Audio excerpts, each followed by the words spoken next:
जय गुरु जी, संगत जी गुरु जी की कृपा, गुरु जी के आशीर्वाद से आज का जो सत्संग मैं आपके साथ शेयर कर रही हूँ, नेहा तोमर आंटी का है। ये सत्संग बहुत ही प्यारा है, ब्लेसिंगफुल सत्संग है। तो मेरी विनती है सभी गुरु परिवार से कि आप सत्संग को अंत तक सुनिएगा, ध्यान से सुनिएगा, पूरा सुनिएगा। सत्संग का मतलब होता है सत्य का संग, और सत्संग हमें जब भी प्राप्त होता है जब गुरु कृपा होती है। तो हम सभी बड़े भाग्यशाली हैं कि हम पे गुरु कृपा हुई है और हमें सत्संग सुनने का सौभाग्य प्राप्त हो रहा है। तो सारी संगत जी से मेरी हाथ जोड़ के विनती है कि आप सत्संग को अंत तक सुनिएगा, ध्यान से सुनिएगा, पूरा सुनिएगा, बीच में बिल्कुल भी नहीं छोड़ेगा। सत्संग के माध्यम से अनेकों दुख दर्द कष्ट दूर होते हैं, अनेकों सवालों के जवाब मिलते हैं और सबसे बड़ी गुरुजी महाराज की ब्लेसिंग्स मिलती है। अगर आप भी अपने सत्संग अनुभव शेयर करना चाहते हैं तो हिंदी में साफ राइटिंग में आप अपना सत्संग लिखकर हमारी जीमेल आईडी पर सेंड कर सकते हैं, ताकि आपके द्वारा सुनाए गए सत्संग से जो भी गुरुजी महाराज की नई जुड़ने वाली संगत है उन्हें गुरुजी के कल्याण महिमा अनुभव के बारे में ज़्यादा से ज़्यादा पता चले। सत्संग आपको पसंद आए तो आप इसको लाइक कीजिए, सब्सक्राइब कीजिए, ज़्यादा से ज़्यादा संगत में शेयर कीजिए और बेल आइकन दबाना बिल्कुल नहीं भूलिएगा। जब भी कोई लेटेस्ट सत्संग आएगा उसका नोटिफिकेशन आपके पास आएगा। तो चलिए संगत जी, चलते हैं नेहा तोमर आंटी के सत्संग की ओर। सत्संग शुरू करने से पहले करते हैं गुरुजी का महाराज का मंत्र जाप। ओम नमः शिवाय, शिव जी सदा सहाय। ओम नमः शिवाय, गुरु जी सदा सहाय। जय गुरु जी संगत जी। मेरा नाम नेहा तोमर है और ये मेरा शुक्राना सत्संग है। शुक्राना करने से पहले मैं गुरु जी का बहुत बहुत शुक्राना करूंगी कि उन्होंने ये सत्संग शेयर करने का मौका दिया और मुझे इतनी बड़ी परेशानी, इतनी बड़ी विपदाओं से निकाला। अनंतम शुक्राना, मुझे इतने बड़े धोखे से, चीट करने से बचाया। शुक्राना गुरु जी। संगत जी, जब ज़िंदगी टूट जाती है, वीरान हो जाती है, उस टाइम हमें गुरुजी संभालते हैं। उस समय वो हमारे अंग संग रहते हैं, हमारे कष्ट दूर करते हैं। तो मालिक का मैं जितना शुक्राना करूँ उतना कम है। मंत्र जाप से अपने सत्संग शुरू करूँगी। ओम नमः शिवाय, शिव जी सदा सहाय। ओम नमः शिवाय, गुरु जी सदा सहाय।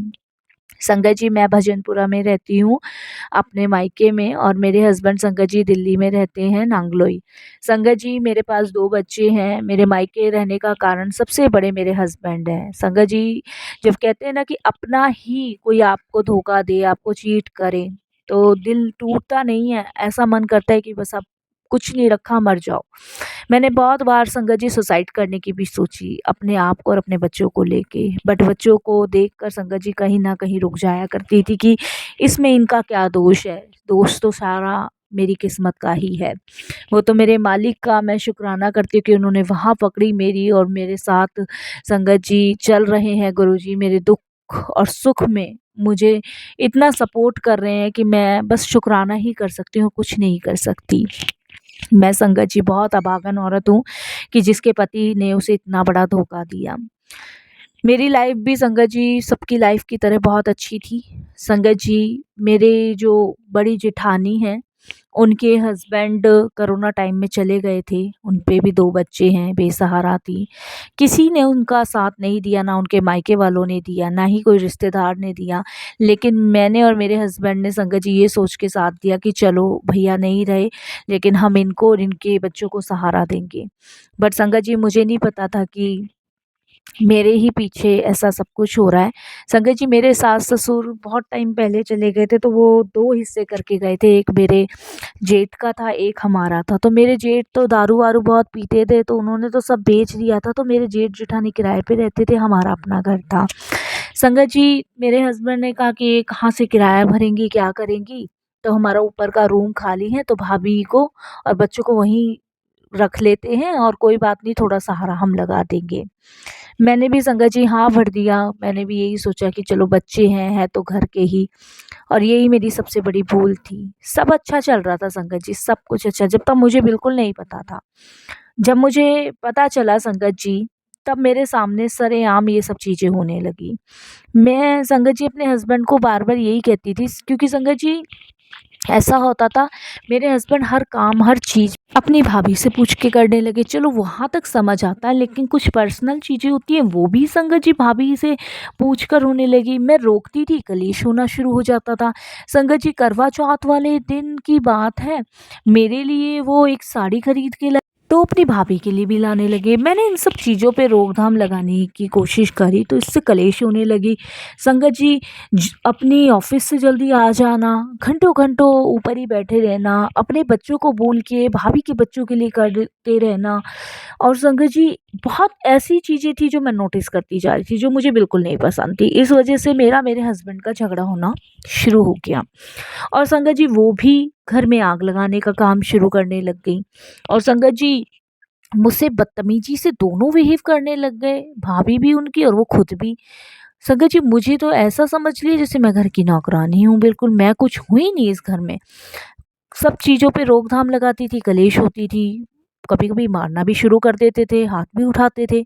मुझे बिल्कुल नहीं पसंद था। बच्चों से रूडली बिहेव, मेरे बच्चों की फीस गई नहीं गई लेकिन भाभी के बच्चों की फीस गई। ऐसा संगत जी घर का माहौल हो गया था। अब तो मैं बहुत परेशान हो गई थी, एकदम टेंशन में, बिल्कुल टेंशन में। और संगत जी इन सब चीज़ों को रोकने के लिए कोशिश बहुत बार करी तो और कलेश बढ़ जाती थी। मेरे समझ से संगत जी अब सारी चीज़ें बाहर हो गई थी, बिल्कुल बाहर हो गई थी और संगत जी हमारी कलेश बढ़ते-बढ़ते मैंने एक दिन अपने हस्बैंड से साफ तौर पे पूछ लिया, तो उन्होंने मुझे क्लियर कहा कि मैं इनसे शादी करना चाहता हूँ, मुझे ये पसंद है, मैं इनसे प्यार करता हूँ। संगत जी बेशर्मी की हद तो जब हो गई, जब उनकी भाभी ने भी ये बात एक्सेप्ट की। सोचो संगत जी एक औरत पे क्या बीतेगी। मेरे तो पैरों तले ज़मीन खिसक गई, बहुत कलेश हुई। मैंने अपने मायके वाले बुलाए, सबको बुलाए लेकिन संगत जी कोई भी फ़र्क नहीं पड़ा और आखिरी में संगत जी मैं अपना घर छोड़ के अपने मायके आके रहने लगी। संगत जी वो दोनों खुश रह रहे हों, चाहे दुखी रह रहे हों, इससे मुझे कोई मतलब नहीं है। मैं बहुत डिप्रेशन में हो चुकी थी, परेशान हो चुकी थी क्योंकि मेरा तो हँसता-खेलता परिवार लुट चुका था। संगत जी उस टाइम मैं गुरुजी से जुड़ी थी और संगत जी जब मैं गुरुजी से जुड़ी उन्होंने मेरी वहाँ पकड़ी। मैं संगत जी अपने हस्बैंड के पास नहीं जाना चाहती थी, बिल्कुल भी नहीं जाना चाहती थी, किसी कीमत पे भी नहीं जाना चाहती थी। इतना बड़ा धोखा जिसने मुझे दिया, मेरे बच्चों को दिया, 10 साल की शादी को तहस-नहस करके छोड़ दिया, उस इंसान की मैं शक्ल भी देखना पसंद नहीं करती थी। संगत जी मैं बहुत परेशान, बीमार, मैं चिंता में बहुत रहने लगी थी। तब संगत जी मेरे को गुरुजी मिले और गुरुजी ने जब मेरा वहाँ पकड़ी, जब उन्होंने मुझे अपने से जोड़ा, तब संगत जी मैं सब कुछ भूलती चली गई। अब मुझे कोई फ़र्क नहीं पड़ता। संगत जी अब मेरे हस्बैंड को एहसास भी हो जाएगा ना, तब भी मैं लौट के नहीं जाऊँगी। संगत जी मेरे परिवार के कहने पे मैंने डिवोर्स के लिए अर्ज़ी लगा रखी है। संगत जी गुरुजी कहते हैं कि ज़्यादा अन्याय सहना भी संगत जी अन्याय ही होता है। मुझे कुछ नहीं चाहिए लेकिन संगत जी मुझे मेरे बच्चों को पालने के लिए, उन्हें जीना-वाने के लिए मुझे हक चाहिए।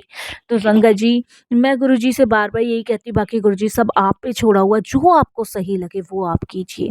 संगत जी मेरा उन लोगों से कोई कॉन्टैक्ट नहीं है, वो अपनी भाभी के साथ रहते हैं, उनके दोनों बच्चों को रखते हैं। लेकिन संगत जी वो ना हमें फ़ोन करते, ना हमारे से बात करना पसंद करते, ना मेरे परिवार से बात करते। संगत जी ऐसे इंसान को उसके हाल पे छोड़ देना चाहिए। बस मेरे साथ तो मेरे गुरुजी हैं और वो हमेशा हमारे अंग-संग हैं, हमेशा मुझे सँभाले हुए हैं, मेरे बच्चे को सँभाले हुए हैं, इससे ज़्यादा कुछ नहीं चाहिए। संगत जी 100 दुःख झेल के एक औरत अपना घर सँभालती है, लेकिन उसके बाद भी अगर उसके अपने ही लोग उसे धोखा दे रहे हैं, चीट कर रहे हैं, तो फिर उससे बर्दाश्त नहीं होती, मुझसे भी बर्दाश्त नहीं होती। पहले मैं बहुत परेशान रहती थी, ये सोचती थी कि बच्चों को क्या जवाब दूँगी, बच्चे बड़े होंगे कल को क्या सोचेंगे, क्या नहीं सोचेंगे। लेकिन अब मुझे इस चीज़ की फ़िक्र नहीं है क्योंकि गुरुजी के मैसेज आते हैं, "तू चिंता मत कर, मैं तेरे साथ हूँ। तू सिर्फ़ मेरा नाम जाप कर, तू मंत्र जाप कर।" संगत जी कभी-कभी गुरुजी के मैसेज आते हैं कि मैं बहुत जल्द सही कर दूँगा। लेकिन संगत जी मैं गुरुजी से बस यही प्रे ज़रूर करती हूँ कि गुरुजी अब कुछ सही मत कीजिएगा। क्योंकि जो बिगड़ चुका है ना वो बिगड़े ही रहे। क्योंकि मैंने संगत जी आँख बंद करके अपने हस्बैंड पे विश्वास किया था और उन्हें बड़ी बहन समझा था। जिस समय मेरे हस्बैंड मुझे मारते थे ना वो हँसती थी। जिस समय हमारे घर में दोनों में झगड़ा होता था तो संगत जी वो उसमें आग में घी डालने का काम करती थी। संगत जी, मैं जब अपने मायके आई थी तो इतनी बीमार अवस्था में आई थी ना मैं आपको बता नहीं सकती। लेकिन मेरे परिवार वालों ने, मेरे गुरुजी ने मुझे सँभाला और वो लोग नहीं सँभालते तो पता नहीं आज मैं जीवित होती कि नहीं। कितनी बार मैंने सुसाइड करने की सोची, कितनी बार। लेकिन गुरुजी ने ऐसा होने ही नहीं दिया है। उन्होंने पल-पल मेरा साथ दिया। मैं कोर्ट में जाती हूँ संगत जी जब भी मेरी तारीख टलती है, उस समय हक मेरा ही फ़ेवर में होता है। और समय संगत जी वो दोनों झूठ बोलते हैं कि हमारा तो कोई रिश्ता ही नहीं है, ये शक करती है, ये पागल हो चुके हैं। मैं पागल नहीं हूँ संगत जी, मैं पागल नहीं हूँ। वो लोग मुझे पागल घोषित करना चाहते हैं, मैं पागल हूँ ही नहीं।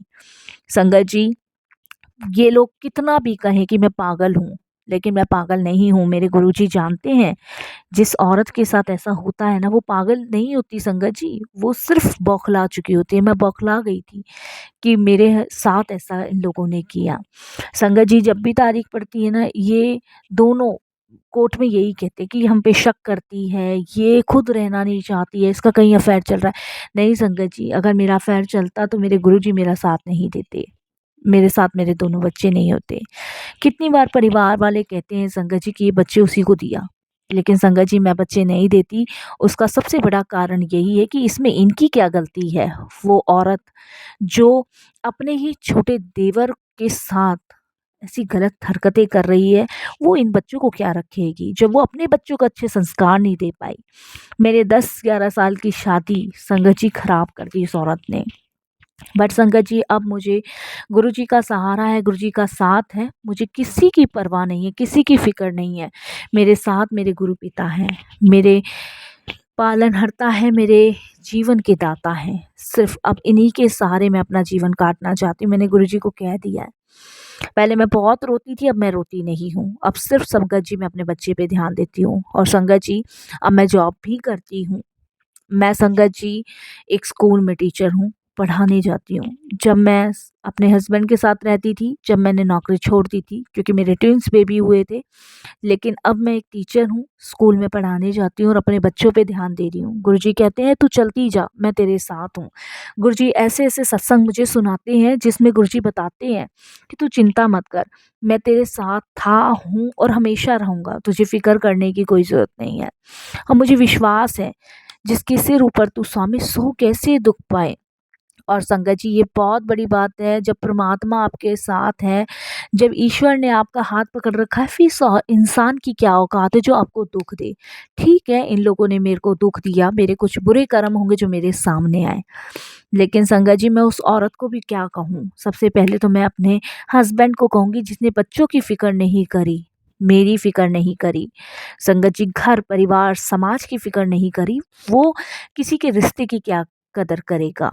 और संगत जी एक दिन इनकी करनी भी इनके आगे आएगी। गुरुजी ये भी मैसेज के थ्रू देते हैं कि बहुत जल्द पाप का घड़ा भरेगा और इनके सामने आएगा। लेकिन संगत जी मैं गुरुजी को यही कहती हूँ कि गुरुजी वो समय मुझे दिखाना नहीं, मैं ऐसे पापियों के भरते हुए घड़े को देखना ही नहीं चाहती।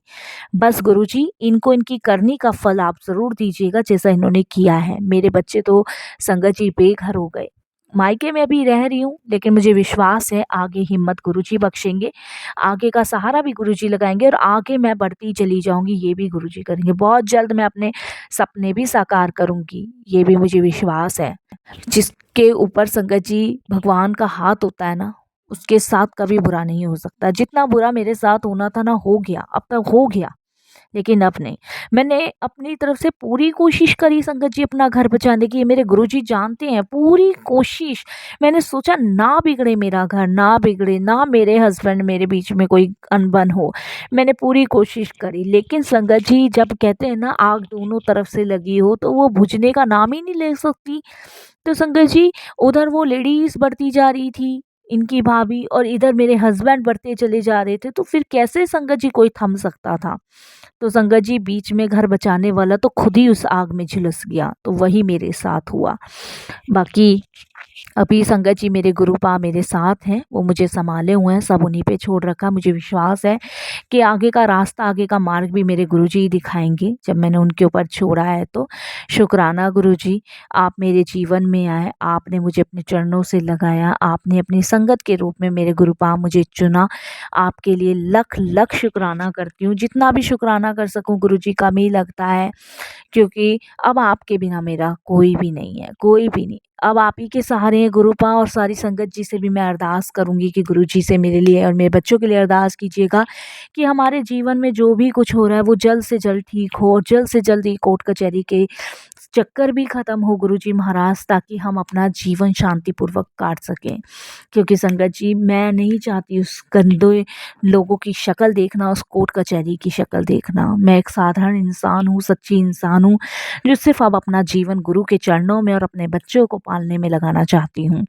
बाकी तो संगत जी, सुख दुख में मेरे गुरु पिता है ही मुझे संभालने के लिए। जिन्होंने अभी तक संभाला है वो आगे भी संभालते ही चले जाएंगे। और बस यही मैं अपने सत्संग को भी विराम देती हूँ गुरु जी के पवित्र मंत्र जाप के साथ। ये मेरा एक बहुत छोटा सा शुक्राना सत्संग था जो मैंने सभी के साथ शेयर किया। और जैसे मेरे साथ वो गुरु पिता, ऐसा कभी किसी के साथ मत होने देना, क्योंकि एक औरत के लिए उसकी शादी टूटना, बिगड़ना, उसके घर से बेघर होना बहुत बड़ा सदमा होता है गुरुजी, बहुत बड़ा सदमा। और वाणी को विराम देती हूँ। ओम नमः शिवाय। शिव जी सदा सहाय। ओम नमः शिवाय। गुरु जी सदा सहाय। जय जय गुरु जी। धन धन गुरु जी। वाह वाह गुरु जी। शुक्राना गुरु जी। अनंतम अनंतम शुक्राना मेरे गुरु पा।